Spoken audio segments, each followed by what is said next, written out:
વડોદરાની city bus સેવામાં નવા અધ્યાયની શરૂઆત થઈ। શહેરના રસ્તાઓ પર ટૂંક સમયમાં ઈ બસ દોડશે। 7 જેટલી પીએમ ઇલેક્ટ્રિક બસ વડોદરા પહોંચી। પ્રથમ તબક્કામાં 42 ઈ બસ વડોદરાને મળશે। 6 મહિનામાં 250 ઈ બસ વડોદરાના રસ્તાઓ પર દોડશે। અત્યાધુનિક સુવિધાઓથી સજ્જ છે ઇલેક્ટ્રિક બસ। 4 ઝોનમાં નવા ઈ ચાર્જિંગ સ્ટેશન બનશે।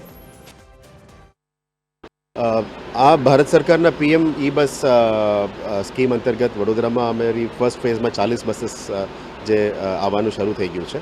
ટોટલ વડોદરા માટે 250 ઇલેક્ટ્રિક બસીસ જે ફાળવણી થઈ છે। પહેલાં 100ની મંજૂરી મળી હતી, પછી નેક્સ્ટ અમે અપીલ કરીને 250 સુધી એની માંગણી કરી છે।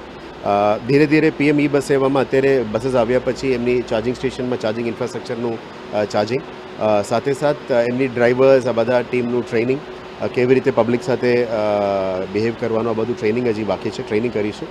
વડોદરાવાસીઓને ટૂંક સમયમાં નવી ઈ બસ સિટી બસ સેવાના રૂપમાં મળવા જઈ રહી છે। તેમાંની કેટલીક બસો વડોદરા આવી પહોંચી છે। આપ અહીંયા ગોત્રી ઈ ચાર્જિંગ સ્ટેશન પર લગભગ જોઈ શકો છો કે 7 જેટલી બસો ઈ બસ, જે પીએમ ઈ બસ કહેવાય છે, એ સ્ટેન્ડ કરવામાં આવી છે। અહીંયા ટૂંક જ સમયમાં વડોદરાવાસીઓને આની જે સેવા છે એ મળતી શરૂ થઈ જશે। વર્ષોથી વિટકોસ અને વિનાયક સિટી બસ સેવા વડોદરામાં ચાલતી હતી, પરંતુ હવેથી વડોદરાવાસીઓને આ નવી હાઈટેક બસોમાં મુસાફરી કરવાનો અવસર મળશે। તેમાં જો ફેસિલિટીઝની જો વાત કરવામાં આવે તો આ જે સંપૂર્ણ બસ છે એ સીસીટીવી કેમેરાથી સજ્જ છે। સાથે સાથે વિકલાંગો માટે એક વિશેષ વ્યવસ્થા બસમાં જોવા મળી રહી છે।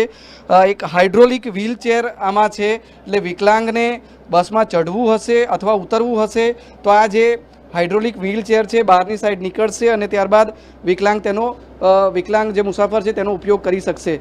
25 સીટની આ જે ઈ બસ છે તેમાં મોકળાશ મળી રહેશે મુસાફરોને, એટલે ભીડ નહીં થાય। સાથે સાથે એનાઉન્સમેન્ટ સિસ્ટમ સહિત તમામ જે વ્યવસ્થાઓ છે એ આ બસમાં કરવામાં આવી છે। અત્યારે 7 બસ વડોદરા પહોંચી છે। 53 બસ ટૂંક સમયમાં વડોદરામાં પહોંચી જશે અને આગામી 6 મહિનામાં લગભગ 250 જેટલી આ પ્રકારની ઈ બસ વડોદરાના રસ્તાઓ પર દોડતી થઈ જશે અને તેની માટે 4 અલગ અલગ ઝોનમાં 4 ઈ ચાર્જિંગ સ્ટેશન પણ વડોદરા મહાનગરપાલિકા દ્વારા ઊભા કરવામાં આવશે। એટલે વડોદરાવાસીઓ માટે આનંદના સમાચાર છે।